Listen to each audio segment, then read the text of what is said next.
Okay, I wanted to show this because I really like it.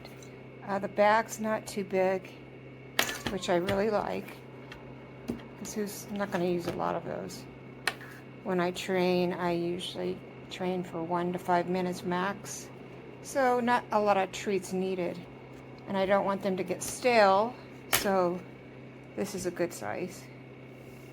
And then it came with this, which I already had one, but it's nice to have two, especially one with an attachment. This whistle, when I blew it, my cat came.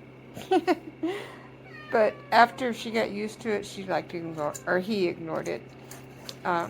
It's okay. My rabbit, I'm trying it on my rabbit.